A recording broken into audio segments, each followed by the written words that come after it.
The little girl came running barefoot down the gravel road, lungs burning, throat raw, tears streaking dirt across her cheeks as she screamed the same words over and over like a prayer she was afraid would stop working if she paused for even a second. "Save my sister! Please, save my sister!" Her voice cracked, but she didn't slow down. Cars braked hard.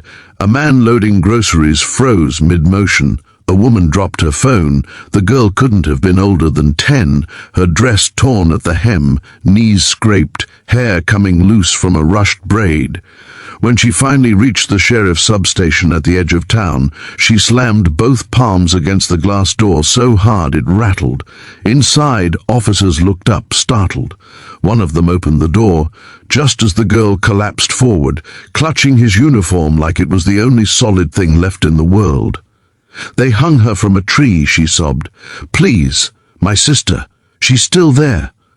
The room snapped into motion. Radios crackled. Chairs scraped back. Within seconds, the calm, sleepy rhythm of the small-town afternoon shattered as dozens of cops moved with a speed that came from instinct and something deeper, rage mixed with fear. The girl was wrapped in a blanket, water pressed to her lips, but her eyes never stopped searching their faces, terrified that someone might decide she was exaggerating, that she was too young to be believed. She wasn't. The dispatcher relayed the location as fast as the child could gasp it out.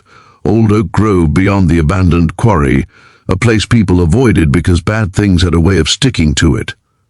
Sirens wailed. Patrol cars, unmarked SUVs, even a K9 unit peeled out of the lot, dust rising behind them like a storm.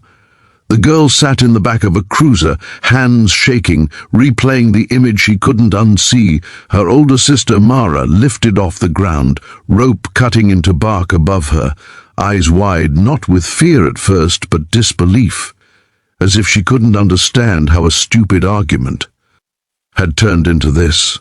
It had started so small, words thrown like pebbles by a group of older teens who thought the world belonged to them.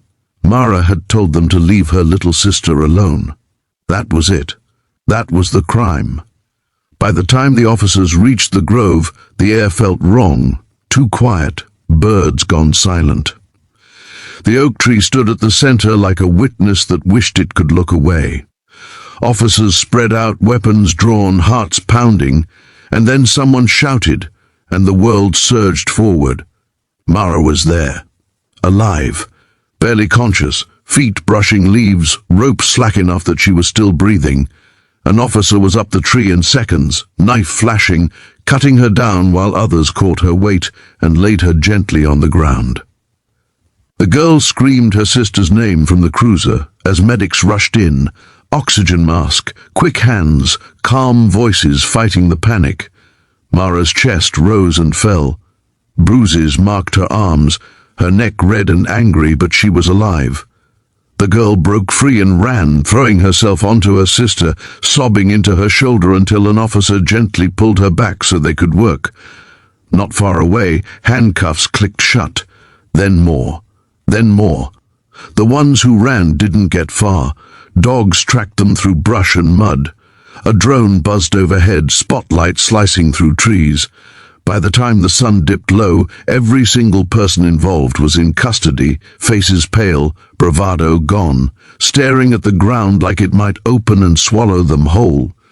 Back at the hospital, the girl sat beside Mara's bed, refusing to let go of her hand. Mara's eyes fluttered open once, just long enough to squeeze back and whisper, "You did good."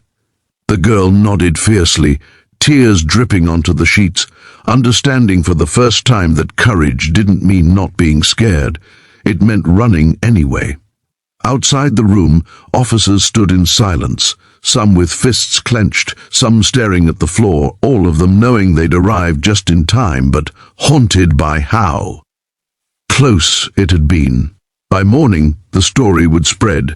How one child's scream brought an entire force running, how a town woke up to the reality that evil can hide in familiar places, and how fast justice can move when people refuse to look away. And if this story moved you, if you felt your heart pound and your breath catch, make sure you subscribe to the channel, because these are the stories that matter, the ones that remind us that courage can be small, voices can be shaky, and still they can save a life.